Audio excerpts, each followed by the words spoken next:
As China's economy continues to grow at around 10% a year, increasing amounts of imported raw materials will be required to sustain it. Rio Tinto has had a strong relationship with its Chinese customers for over 30 years, and recent events are strengthening that relationship even more. For Rio Tinto, this is a golden opportunity because China is accelerating in the process of industrialization and urbanization, which means China needs to build huge amount of infrastructure. Also, with the growing income, people are buying their own houses and their own cars, which means at this stage, China's development is very metal intensive. China's rapid development is driving the global demand for iron ore. Rio Tinto has recently signed long-term contracts to supply several of its leading steel mills. The company intends to increase its exports of iron ore to China to 70 million tons a year. Rio Tinto in China has been a relatively informal collection of the various business units, and we've recently consolidated as one entity as Rio Tinto China and appointed a new president of that operation.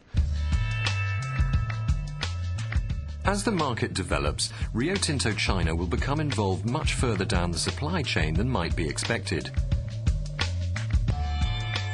They will help to develop transport and logistics solutions for a country whose infrastructure is still undeveloped.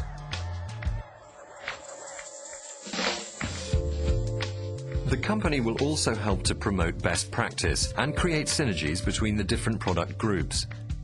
They will look for opportunities for combining products and cross-selling, and to market Rio Tinto's reputation and expertise.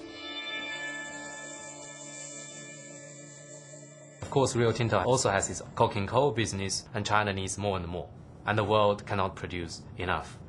And for other things like alumina, for copper, and for the other industrial minerals, China is a big importer.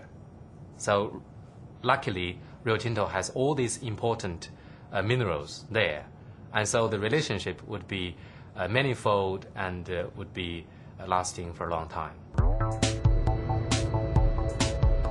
Rio Tinto's new coal mine at Hale Creek in Australia exports around 1 million tons of coal to China every year.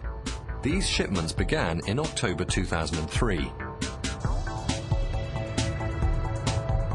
Comalco's new aluminium refinery in Queensland opened in 2004 and made its first delivery of aluminium to China in November last year. At Bingham Canyon in the US, molybdenum is an offshoot of the process for making copper. As this can be used in the manufacture of steel, it's now being exported to China too.